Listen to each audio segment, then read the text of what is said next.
welcome to our video, How to Start a UK Limited Company. If you're an aspiring entrepreneur with a great business idea looking to launch a business here in the UK, this video is for you. Today we'll be doing a detailed dive into how to start a UK Limited Company and everything you need to consider before launching your business. If you know what information you're looking for, feel free to use the chapter links in the video description to skip to the segment that applies to you. If you enjoyed today's video, make sure to like and subscribe to keep up to date with all of our startup content. And if you want more information on UK companies or some business advice, check out our Startup Hub, link below.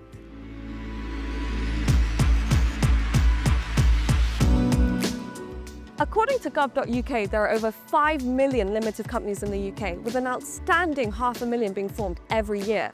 But what exactly is a limited company, or LTD?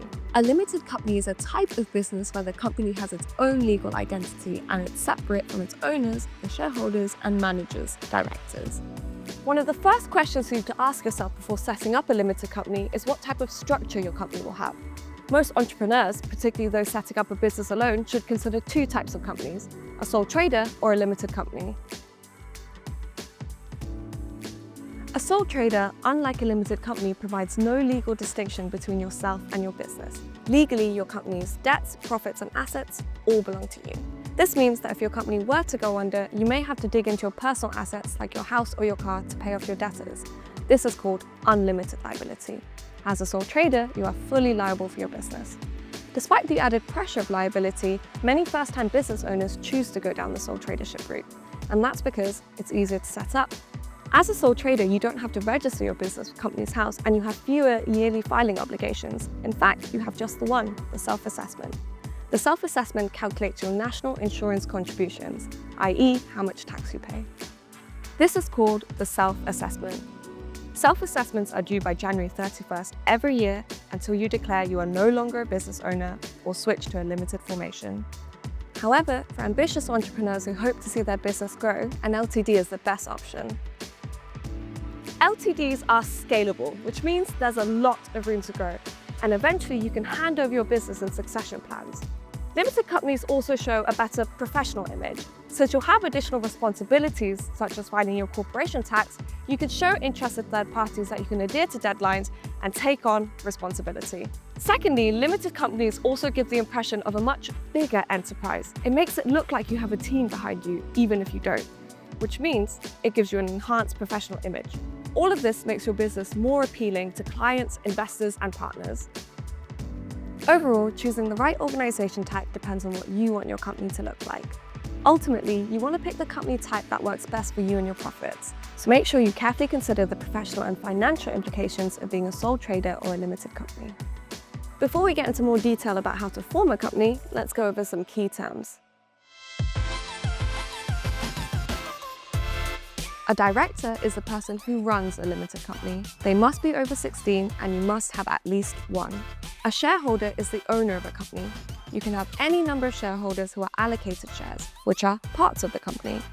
A SIC code stands for Standard Industrial Classification Code. This is a 5-digit code which identifies what industry your business is in. A registered office is the official address of your business. This is available publicly on the Companies House register.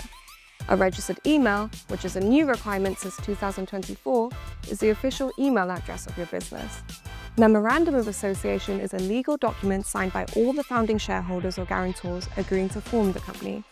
And an Article of Association are the written rules about running the company.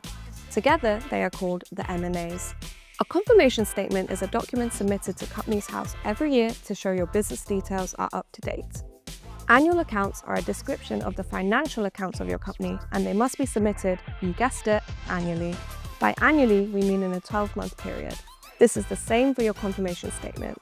So if you submitted your first filings on June 21st, 2024, then you must resubmit by June 21st, 2025. Finally, Companies House is the UK's registrar of companies. This is where your company information is stored. A crucial step when forming your limited company is deciding on a name for your company. Believe it or not, Companies House has some strict rules on naming your company. So not only do you need to make sure your company name is available for use, but it must also be compliant.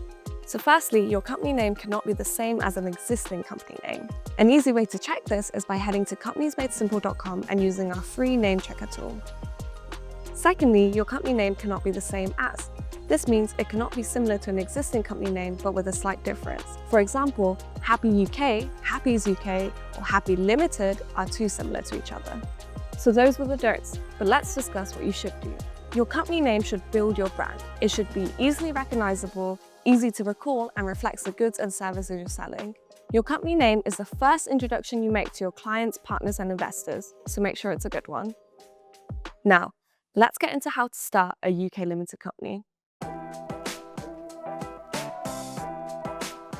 Forming a company with a Companies House authorized formation agent like us, Companies Made Simple, makes the process a lot easier. We can help minimize mistakes and provide you with additional add-ons such as the Registered Office service. With Companies Made Simple, you can form a company in 4 easy steps. First, use our company name checker to search the availability of your company name, and we can instantly tell you if the name is available and ready to use. Then, pick your package. We have a range of packages from the basic to alternate. Each package includes the Companies House formation fee. Step 3, check out and add any extras to customize your formation package. Finally, complete your company details such as your director and shareholder information, registered office address, and your director's service address. A tip here, your director and shareholder can be the same person. In fact, most UK companies are single director companies, with the national average of directors hovering around 1 for the last 10 years. One important thing to remember about your registered office address is that if you base your registered office in Scotland or Northern Ireland, your company must remain in the country you register in. So, if you place your official address in Scotland, then your company must remain in Scotland. You cannot up and move your registered office to London or Manchester. However, if your registered office address is in England or Wales, you can freely move your company between England and Wales. If you're a non-UK resident or someone who values their privacy, you may choose to opt for a registered office service.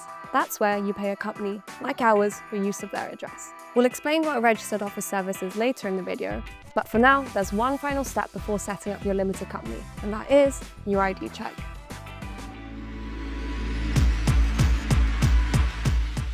You'll need to have a valid ID and proof of address when you form a company with us. Yes, even if you're a UK resident. Your company will not be formed until we receive a valid form of ID which passes the ID checking system. So make sure that your ID is in date and you've completed the check with no faults. If you're a non-UK resident, you also need to provide proof of your director's residential address, even if you opt for a registered office service. We'll cover the rest of the process for a non-UK resident in a moment. If you are a UK resident, all you need to do is provide your director's residential address. We'll check this against the Electoral Roll Register and the credit database. If you're a non-UK resident hoping to form a company in the UK, you'll have to have a few things ready before you do. Most importantly, you need a UK address for your registered office and your director's service address. This cannot be a PO box, as your post must be acknowledged as delivered. Keep watching to find out how you could do this while still living abroad.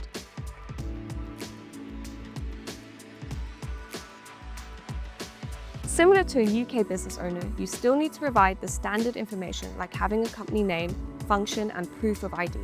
Your ID must be in date and government issued. And you'll have to have all of your director and shareholder information, which you can see on the screen here.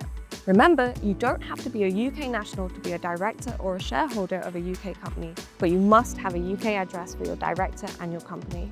So you must be thinking, how can a non-UK resident obtain a UK registered office and UK service address for their company and director? Luckily, it's very simple. Simply use a registered office service, like Companies Made Simple. A registered office is a company's official address. This must be a physical location in the UK, and it's available on the public register for anyone to view. If you're someone who values their privacy or a non-UK resident, you might opt for a registered office service. This is where you pay a company, like ours, for use of their address. By using a registered office service, you can still base your company in the UK without paying expensive overheads for a UK office. Similarly, a service address or a director's service address is the official contact address of a company's director, secretary, subscriber, or LLP member. If you use Companies Made Simple for your registered office service, your director's service address is included in the price at no extra cost, unlike with our competitors where you'll pay twice for the same address. If you're a non-UK resident hoping to form a company in the UK, your best option is to use a registered office service. This way, you can rest assured that your official mail is being recorded and sent to you, and you have a UK address for your company and your director. As a non-UK resident, you need to provide proof of address. If you're from a country deemed high risk by Companies House, you'll need to provide 2 different proofs of address. Proof of address is a letter which clearly shows your name and address. For example, your gas or electric bill. You can see the other types of document we accept on the screen. Take a screenshot here or head to the link below for the full list. The proof of address document must be dated within 3 months. It must clearly show the company officer's name and home address, not your business's name. Also, make sure the whole document is visible. We want to see the name or logo of the company that sent the letter, and it cannot be folded, altered, or cropped in any way. It must be in English or accompanied by an English translation by an official sworn translator. Basically, make sure the document confirms all the identification information you provided, make sure we can see the details on the letter, and make sure it's in English. So there you have it, everything you need to know about starting a company here in the UK. Feel free to comment any questions down below and we'll get back to you as soon as possible. If you're looking for more information, don't forget to check out our Startup Hub, link in the description. And if you liked today's video, make sure to like and subscribe, there'll be more on the way. Bye!